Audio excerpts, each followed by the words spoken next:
So Lomography 400, let's talk about it. Firstly, I definitely did not expect to like it as much as I did.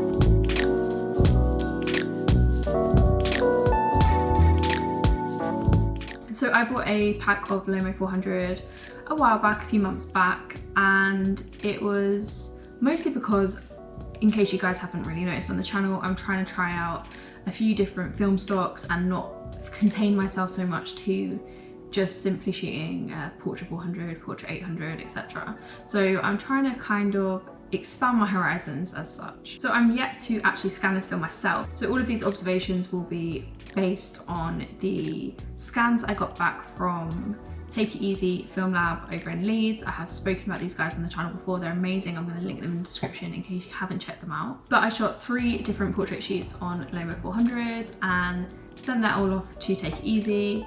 They developed and scanned all of this film that I'm going to be talking about. Of course, I think the natural kind of point to start with is the price. The price of Lomo 400 is not by much, but a little bit cheaper than Portrait 400. So it does make it a really good alternative if you are shooting colour film. And because I shoot a lot of portraiture, one of the things that I was skeptical about was choosing a film stock that didn't kind of create proper renditions of colours, of skin tones, like Portrait 400 so notoriously does. I almost expected Lomo 400 to look like a cheaper film. So in that sense, I didn't expect it to perform as well as Portrait 400. I didn't expect it to be able to render a scene in the same way as it does. And maybe that's why I'm so impressed with it now, because really I went into the shooting process with quite low expectations of this film stock. And that is purely just because of the price point. That's not because of a Lomography as a brand, that's not because of anyone's work that I saw. I just literally thought, you know, if it's cheaper, then there's probably a reason. But when it comes to the skin tones, hopefully you can see throughout these images, but I actually was really pleased with how Lomo 400 did capture these skin tones. They were pretty true to real life, and you'll see that all 3 models, they have different skin tones. So it was a good test for me to see how Lomo 400 would deal with different skin tones. In terms of the colours, I actually really prefer the colours of Lomo 400 to that of Portrait. They're very similar, but there's a little bit more of a punchier, more vivid and vibrant feel to the Lomo 400.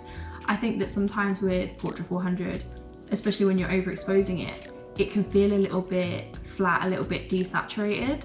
And Lomo 400, just by having that little bit of better vibrancy, kind of just, you know, takes that edge for me over Portrait. Another thing I love about these colours in particular, and you can see this when it comes to the teal hues and like the blue colours, those kind of hues, is how punchy the colours can get. So the vibrancy in particular in the teals, the blues, that kind of spectrum of colours is something that I really like. And don't get me wrong, I absolutely love Portrait 400, I'm not going to stop shooting it, but I was just pleasantly surprised with the way in which Lomo 400 does render its colours. The scenes that I was capturing were rendered pretty accurately, and that's something that I think is really important in a film stock, especially when you are shooting portraits. When it comes to the latitude of this film, like I said, I haven't scanned it myself, but from these scans it does look like it's a little bit muddy in areas where the image isn't properly exposed. But that being said, you guys probably know by now I'm pretty relaxed when it comes to metering. My process is definitely not as accurate as it could be, but all in all, I think Lomo 400 did handle my lax metering pretty well. Something else I really like about this film stock is the way that it renders its whites, its highlights.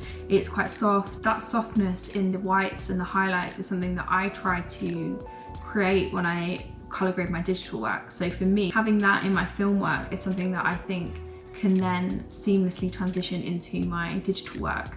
And that's one of the reasons that I really like Lomo 400, is that it actually reminds me of the way that I already kind of try to grade my digital work. And obviously it's not the same, it's not the exact same, but there's some sort of, I guess, reminiscence in it, which helps me to feel as though my work is more of a body of work and less controlled by the film stock. But all in all, is Lomo 400 my new favourite colour film? I think I still need to experiment with the film a little bit more in different lighting techniques, maybe at night, maybe in the studio, etc.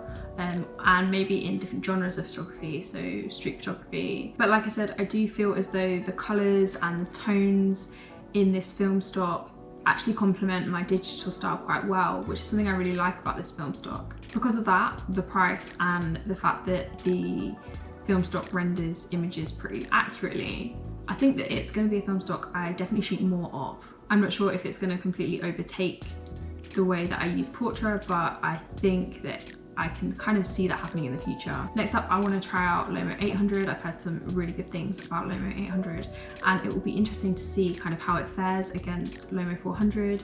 If you have used it before and want to share your work, then do drop me a comment because I'd love to see it. But yeah, I am going to update you guys on my kind of experience with Lomo 400. I'm going to order some more. I'm going to try it out in some different scenarios. So if you have a scenario that you kind of want me to try it out in, then let me know in the comments and I can see to sorting that out. But in the meantime, I'm going to leave you with a little reel of the photos that I did take on Lomo 400.